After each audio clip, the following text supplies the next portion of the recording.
नहमिया कभी भी उदास दिखाई ना दिहले। बाकी वही दिन जब उदास दिखाई दिहले और राजा जब सवाल कैले वो डेरा गए। राजा के आगे उदास ना दिखाई देवे के चाही। अब हमरा से उ सवाल करत हवे का होखे वाला बा हमारा परिस्थिति के। बहुते डेरा गए। सामान्य रूप से जब आदमी डरेला तो उनकरा मुंह से बात ना आवेला। यस, जब हमनी के डेरा जाली जा तो सामान्य रूप से हमनी के मुंह से बात ना आवेला, जौन बतावे के चाही ना बतावेली जा। बाकी नहमिया के उदासी का एगो मुख्य कारण वहाँ बाटे। यही से वो बिना डरले वो कारण के बता दिहले। वो कारण के बतौला के बाद में राजा कहले कि तोहरा के का चाही नहमिया। यह तरह से अत्र छत्र राजा जब नहमिया से पूछलन त उनकर सोचल गईल उत्तर इतना जल्दी से मिल जाई नहमिया ई ना सोचले। राजा कहले तोहरा के का चाही बताव। एह तरह से पूछला से उ का कैले, नहमिया का कैले। चौथा वचन, राजा त हमरा से पूछले फिर तू का मांगल चाहत हव। फिर हम स्वर्ग के परमेश्वर से प्रार्थना करके ऐसन बा यहाँ नहमिया का चाही तोहके। हमके समझ में आ गईल तोहरा पुरखा लोगन के कब्र के नगर जला दिहल गईल बा, शहर पनाह और फाटक जर गईल बाटे। यही कारण से तू उदास बड़ा, हम समझ गईली। बताव का चाही, तू का कइल चाहत हव बोला। कहले लिखल बा कि तब नहमिया स्वर्ग के परमेश्वर से प्रार्थना करके कहले। रउआ ध्यान से देखी यहाँ जौन घटना घटल बाटे उ का बाटे कि राजा और साथ में रानी सिंहासन पर बैठल बानन जा। वास्तव में यहाँ राजा और रानी, राजा के साथ रानी भी बैठल बाड़ी तो राज्य के शासन के विषय में कोनो चर्चा वहाँ होत बाटे। जब गंभीर चर्चा चलत रहल राजा के दाखमधु के जरूरत पड़ल। ऐसे देखले नहमिया तुरंत जाके राजा के दाखमधु दिहला के उ कोशिश कैले। राजा दाखमधु लेत समय नहमिया के चेहरा के देखले। का बात बा नहमिया, काहे तोहार मुंह इतना उदास बा। उ पूछले कि सबकरा सामने पूछला से नहमिया वहाँ डर गए। काहे कि राजा के सामने केहू के उदास ना रहे के रहे। डर करके बहुत ही सावधानी से राजा हमरा पुरखा के कब्र के नगर के जरा दिहल गईल बा सगरी बात बता दिहले। बतावे से राजा साथ में रानी भी रहली, वो दोनों वहाँ बैठल रहले। राजा कहले नहमिया का चाही, कौना बात खातिर तू निवेदन करत हव। सीधे उ सवाल कैले। तब बाइबल में का बाटे कि नहमिया कहत हमें कि हम त स्वर्ग के परमेश्वर से हम प्रार्थना करके। एकर मतलब राजा एक मिनट रुकी। धन्यवाद धन्यवाद धन्यवाद धन्यवाद धन्यवाद धन्यवाद, स्तुति स्तुति स्तुति स्तुति, तुति तुति तुति तुति। कुछ लोगन खातिर प्रार्थना मने यह बा, हम केहू का अपमान नहीं कइल चाहत। बाकी प्रभु के धन्यवाद दिहल स्तुति कइल गलत बा, हम नहीं कहत। बाकी व्यर्थ में उनका नाम के उच्चारण कइल, बेकार में स्तुति कइल, ई ठीक ना ह। तोहके का चाही बताव नहमिया। कहला से अपना मन में ही वो नहमिया प्रार्थना कैले, हे प्रभु हमरा के का मांगे के बाटे रउआ बता देई। हमरा मुंह में सही शब्द सही बात के रउआ देई। हे पिता, हे प्रभु। राजा सवाल कैले, नहमिया के जवाब देवे के बाटे। प्रश्न और जवाब के बीच में कितना छोटू प्रार्थना कैले हुए हैं प्रिय लोग। कितना थोड़ा समय में प्रार्थना कैले हुए हैं प्रिय लोग। बहुते छोटी प्रार्थना, बाकी बहुत सामर्थी प्रार्थना। का चाही नहमिया तोहके। कहला से उ का कहले जानत हैं, स्वर्ग के परमेश्वर से हम प्रार्थना करके, यानी जल्दी जल्दी जाके एगो कमरा में घुटना टेक के, ऐसा नहीं। वही स्थिति में राजा के मंदिर में वो नहमिया प्रार्थना कैले। वो राजा के सामने ही नहमिया प्रार्थना कैले। कहाँ? अपना मन में। यानी रउआ कहीं भी प्रार्थना कर सकीला। नौकरी कैला के स्थान में मन में प्रार्थना करके नौकरी रउआ कर सकीला। भोजन बनावत रउआ प्रार्थना कर सकीला। कपड़ा धोत समय परमेश्वर से प्रार्थना करके धो सकीला। यात्रा करत समय रउआ यात्रा में प्रार्थना कर सकीला। बाकी छोटी छोटी प्रार्थना के सामर्थी प्रार्थना में बदले के बाटे तो ओकरा पीछे में जवन बाटे लंबी प्रार्थना के जरूरत बाटे। हमनी में केहू मिनट में प्रार्थना कर देवेलन जा। प्रभु रउआ के धन्यवाद, आमीन। पूरा दिन आशीष दें, धन्यवाद, स्तुति, आमीन। ये छोट प्रार्थना नहीं, ये प्रार्थना के विषय नहीं कहत। यही से ब्रदर हम छोट प्रार्थना करीला, हम भ्रमित नहीं, हम भ्रमित ना करीला, नहीं नहीं नहीं। वही दिन नेहमिया के कई छोट प्रार्थना के पीछे का रहल एगो लंबा प्रार्थना के अनुभव उनकरा के बाटे। ध्यान से सुनी, पब्लिक में सबकरा सामने लंबा प्रार्थना करे के बा, सोचे वाला और करे वाला। अकेले में कम समय उ प्रार्थना करेलन। व्यक्तिगत रूप से ज्यादा प्रार्थना करे वाला लोगन के बीच में छोट प्रार्थना करे के कोशिश करेलन जा। काहे कि जे व्यक्तिगत रूप से परमेश्वर के सामने मिलेलन, व्यक्तिगत ज्यादा समय प्रार्थना करे वाला लोग लोगन के आकर्षित करे खातिर प्रार्थना ना करेलन। लोगन के प्रभावित करे वाला, लोगन के खुश करे वाला लंबा प्रार्थना करे के उ लोग कोशिश करत रहलन जा। यही से प्रभु यीशु मसीह कहले कि फरीसी लोगन के समान तो हम लोग लंबा प्रार्थना करे के कोशिश मत कर, जौन तोहके चाही। तोहरा स्वर्गीय पिता के मालूम बा कि तोहके का चाही। यही से यह रीति से प्रार्थना कर, यानी लंबा प्रार्थना मत करी, ये हम नहीं कहल चाहत। यीशु मसीह पूरा रात प्रार्थना करत रहले, भोर के उठ के भी प्रार्थना करत रहले, लोगन के बीच में प्रार्थना कैले और एकांत में भी प्रार्थना कैले। नहमिया के कैल गए वो छोट प्रार्थना के पीछे में लंबा समय के प्रार्थना, कई महीना के प्रार्थना उनकरा पीछे बाटे। ये बात करुआ मत भूली। एगो लंबा प्रार्थना 4 महीना कैल गई लंबा प्रार्थना के प्रतिफल के रूप में बहुते छोटी प्रार्थना कैले हूँ। प्रभु हम का मांगे रहुआ हमके बता दें। हम स्वर्ग में रहे वाला परमेश्वर से प्रार्थना करके प्रार्थना करे वाला जगह उ जगह कहाँ बा? राजभवन। प्रार्थना कैला के समय कितना देर? थोड़ी देर, मिनटों में कैल गई प्रार्थना। प्रार्थना के जवाब का मिलल देखल जाई आई। प्रार्थना कैल गई जगह राजा के उ राजभवन। प्रार्थना करे का समय बहुत थोड़ा समय रहल। तब हम स्वर्ग के परमेश्वर से प्रार्थना करके हम राजा से कहली, यदि राजा के भावे और तू अपना दास से प्रसन्न होख तो हमारा के यहूदा और अपना पुरखा लोग के नगर के भेजा कि हम ओकरा के जाके बनाई। हम रउआ के एगो बात बतावल चाहतनी, रउरी जीवन में सही बा कि नहीं कि हम नहीं जानत। एगो भिखारी रोड में भीख मांगत हवे, मान लें कि राउर पति रउरी साथे बने तो उनकरा मांगला के तरीका अलग होई। पति के साथ पत्नी होयन तो मांगे के तरीका अलग होई। जानत हई, मानत हई कि नहीं? मान ले रउआ अकेले बड़ी, बाबूजी बाबूजी बोली हैं, रउरी साथे राउर पत्नी होई तो बाबूजी बाबूजी कह के पत्नी के देखिए, बाबूजी बाबूजी। एकर अर्थ का हवे बताई? वो 5 रुपया देवे वाला फिर का करी है बताई? पत्नी कही है, सुनी उनकरा के 5 रुपये का 10 रुपया दे दें।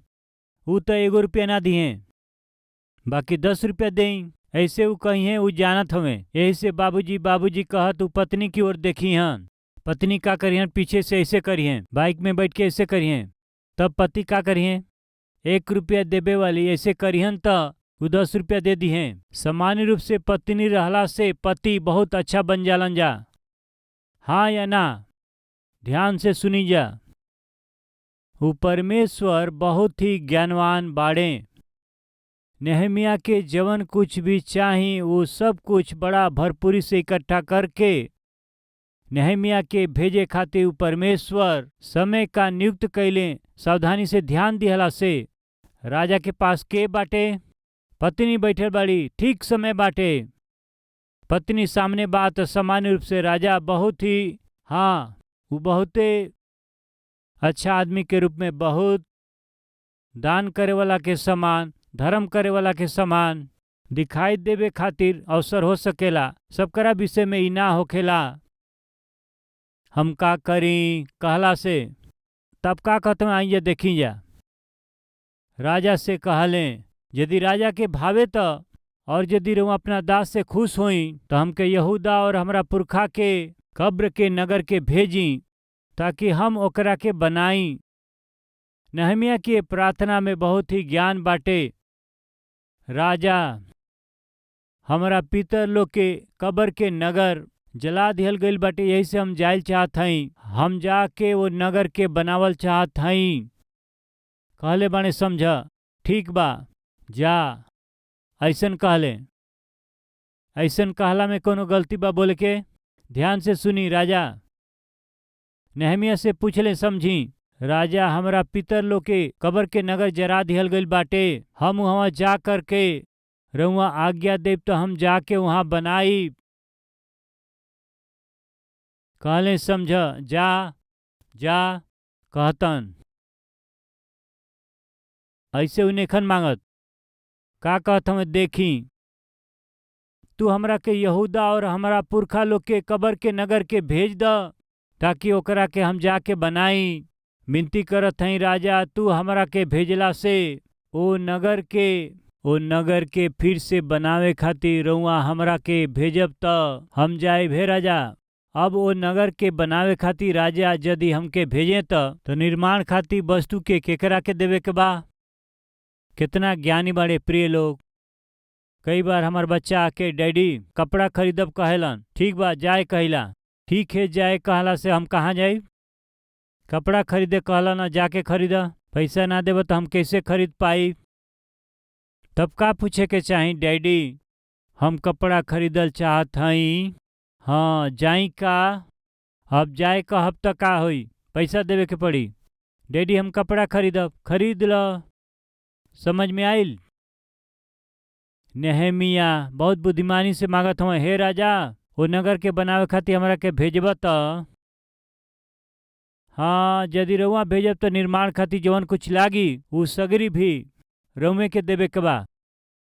कितना बुद्धिमानी से, कितना ज्ञान से और कितना, हाँ वो कितना नम्रता से पूछत हूँ। यदि रउआ भेजब त हम जाए, यदि रउआ ना भेजब त रउआ अनुमति ना देब तो हम कैसे जा सकीला? देखे के आई जा।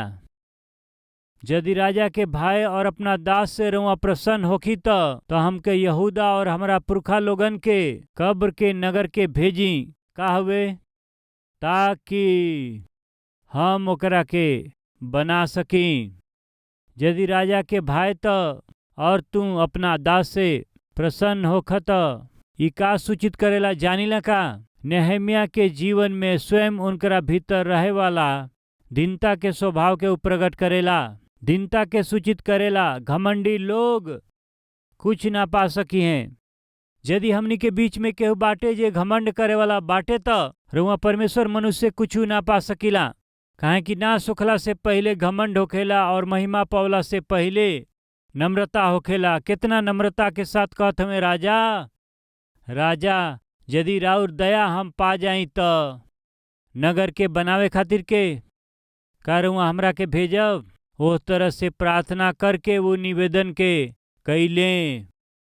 यही से वो राजा जेकरा पास रानी भी बैठल रहली, हम बतौली न कि एकरा लिखला के कारण ये बहुते सही समय रहल। नेहमिया का कैल गईल निवेदन के सुनला के वो बहुत ही सही समय एगो रहल। राजा जब उनकरा साथे रानी भी बैठल रहली बैठल उ रहली तो का भइल? हाँ तू कितना दिन तक यात्रा में रहब और कब लौटब? मेहरबानी से ध्यान दें। नेहमिया कहत हमें यदि रउआ हमारा के अनुमति दे के नगर के बनावे खातिर भेजब त हम जा कर के लौटब कहला से नगर बनावे के बाद कितना खर्चा लागी, नगर बनावे खातिर का लागी, ई ना सब पूछत हमें राजा। ठीक बा नेहमिया, एगो प्रश्न हम करब ओकर जवाब तू दीह। राजा पूछी, तू लौट के कब अइब? का पूछत हमें? लौट के कब अइब? कितना अद्भुत सवाल बा प्रिय। तोहरा के जवन कुछ चाही तो के हम दे देब, अपना नगर के बना ल। बाकी एगो बात बा, कब लौट के अइब? कारण जानत हई नेहमिया, यहाँ तक राजा के खुश कैले, उनके दिहल गई जिम्मेदारी के पूरा कैले में काहे न हो। राजा के विषय में विश्वास योग्य व्यक्ति खड़ा रहला के विषय काहे न होखे। नेहमिया राजा के मन के जीत लिहले। हाँ, तोहरा के भेजे बाकी। नेहमिया फिर कब अइब बताव तू। कई बार बहुत से लोग जब नौकरी करेलन जा, वो आके सर हमरा के 3 दिन खातिर छुट्टी दें सर, काहे न अस्थायी रूप से छोड़ सकेला ना। ई का सर इतना, अरे तू बाड़ा तका ना बाड़ा तका, है तोहरा सिर पर 1000 रुपया रख के भेज देब हम, तू छोड़ द भाई हमरा कंपनी के, तू छोड़ द, हाथ जोड़त हई, जा बाहर। हमें का ऐसन हमनी के बीच में लोग। रउआ जहाँ काम करीला रउआ के काम देवाला के रउआ मुसीबत बन गेल बानी का। सेवा में भाग लेबे वाला परमेश्वर रउआ के दिहल गईल काम के विषय में मुसीबत बन गईल बानी का। कहाँ ई व्यक्ति अइले सेवा में, कहाँ ई आइल बन सेवकाई में। ऐसन दुर्भाग्य स्थिति में रउआ यदि बानी त कृपया सुनी। परमेश्वर के जीवन जीवन स्वीकार बा वैसे नहीं जिए, सत्य बा। वैसे ही नौकरी कैला के स्थान में, काम कैला के स्थान में कब जइहन ई व्यक्ति यहाँ से कंगाली चल जाई। यदि रउआ ऐसन नाम कमैले बानी त रउआ निकम्मा कर्मचारी हई। हमनी के कलवरी टेम्पल में एगो भाई रहत रहले, इतना टेंशन देत रहले, इतना टेंशन देत रहले, वो इतना टेंशन देत रहलन। मुख्य रूप से वो मीडिया डिपार्टमेंट में रहत रहले, एडिटिंग डिपार्टमेंट में। 9 बजे कलवरी की आवाज़ के कार्यक्रम खातिर चैनल के भेजे के बात 7 बजे तक वो काम करत रहले। अभी तक का करत रहला, 9 बजे प्रोग्राम है, अभी हो जाई, अभी हो जाई। 7:15, 7:30, 7:45, 8 बजे आई, 9 बजे प्रोग्राम बा भाई। हमनी के लोग ओकरा के ले जाके टेप ले जाके दिहला से 45 मिनट लग जाला। फिर वो हो जाई जी, हो जाई जी, हो जाई जी बोलत रहले। सिस्टम पूरा जाम हो जात रहल। काहे देखत रह, पता नहीं काहे सिस्टम जाम हो गई। पूरा सिस्टम जाम होइल का भाई। रोवा देत रहले, उ रोवा देत रहले, उ रोवा देत रहले। टेंशन टेंशन उ लोग फोन करत रहले। 9 बजे प्रोग्राम आवे के बा, 9 बजे प्रोग्राम आई, 9 बजे राउर प्रोग्राम आवे के बा, 8:45 हो गई, का करी। उन्होंने से कहत रहले भेज दिले बानी, जाए वाला बा। वो टेप ले जाए वाला जान अपना हथेली पर रख के जात रहले बड़ा स्पीड में। सुनी, एक दिन हमारा पास अइले, सर हम सेवकाई छोड़ के जात हई। वो कहले कि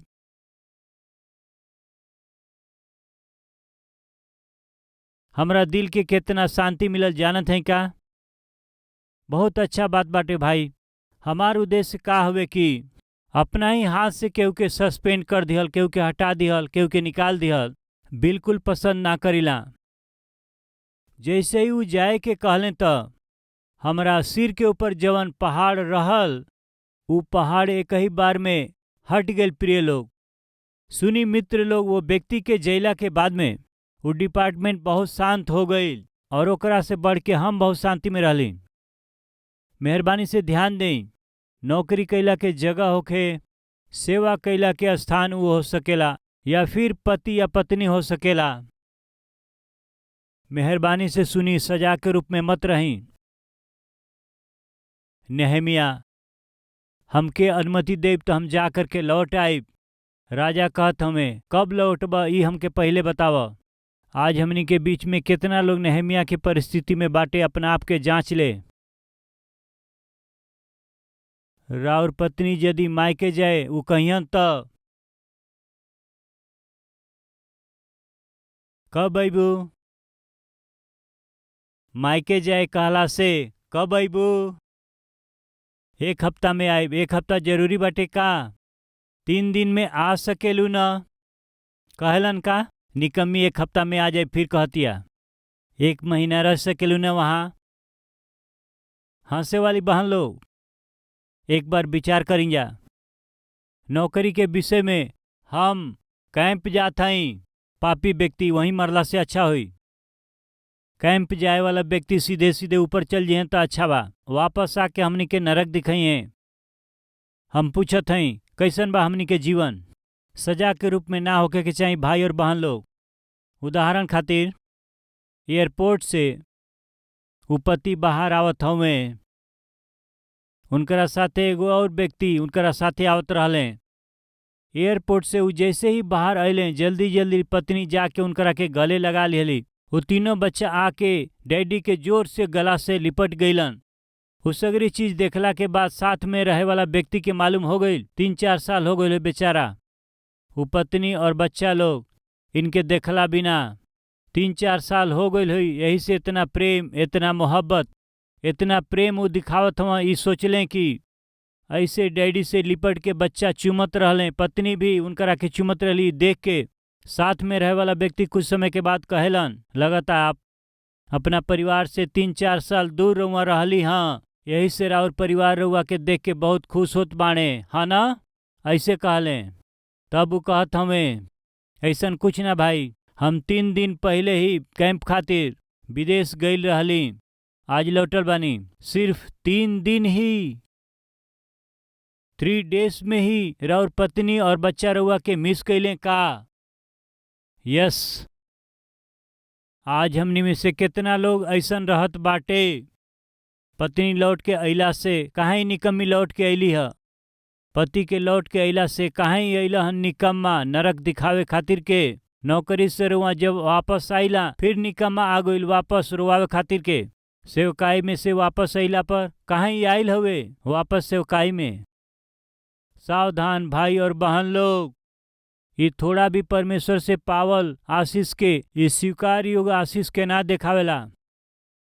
नेहमिया, तोहरा के जवन कुछ चाहिए हम देई, बाकी हमरा के एगो वचन देबा का? राजा लौट के कब अइबा बता दो।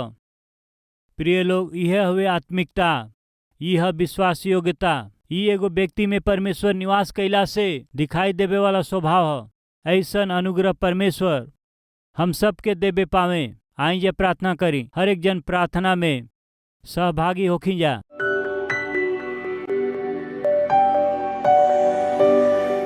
महापवित्र प्रेमी परमेश्वर पिता, हमनी से सीधा और साफ रीति से बात कैला खातिर और धन्यवाद। नेहमिया के अद्भुत आत्मिक जीवन के हमनी के देखली हजा। जवान एगो शासकीय कर्मचारी होके नौकरी अपन करत समय ही कितना दुख अइला पर भी, तकलीफ अइला से भी राउर काम करे वाला व्यक्ति के रूप में वो दिखाई देत हमें। लापरवाही से वो ना जी के दिहल गईल काम के वो ना छोड़ करके पिताजी मेहनत से काम करे वाला के समान, खराई से काम करे वाला के समान विश्वास योग्य कर्मचारी के रूप में राजा के सामने दिखाई वो दिहलन। ऐसे पिता राजा पूछत हमें, तू कब लौट के अइबा, हमके तोहर जरूरत बाटे। राजा के चाहे योग्य जीवन नेहमिया जियले। राजाओं के राजा रउआ हमरा के चाही, ऐसन जीवन जियला से कितना अच्छा है पिता, तोहरा के हम चाहब। ऐसे रउआ हमनी के विषय में कह सकी, ऐसने जीवन हमनी के चाही, ऐसन आत्मिकता हमनी के देई। पिता ये समय रउरी बचन के द्वारा शांति पाके ठीक होके बलवंत कैली। यही से हर बात खातिर हम धन्यवाद करत हई। कौनो पति अपना पत्नी खातिर सजा के रूप में ना हुई है, कौनो भी पत्नी अपना पति खातिर सजा ना बनी है, कौनो माता पिता अपना बच्चा खातिर सजा ना बन पावे। बच्चा लोग अपना माता पिता खातिर सजा ना बने के चाहिए। अद्भुत आत्मिक व्यक्ति के रूप में हर एक के बदल दें। हे पिता, बदली पिता, यीशु जी के नाम से हम मांगत हैं पिता, आमीन।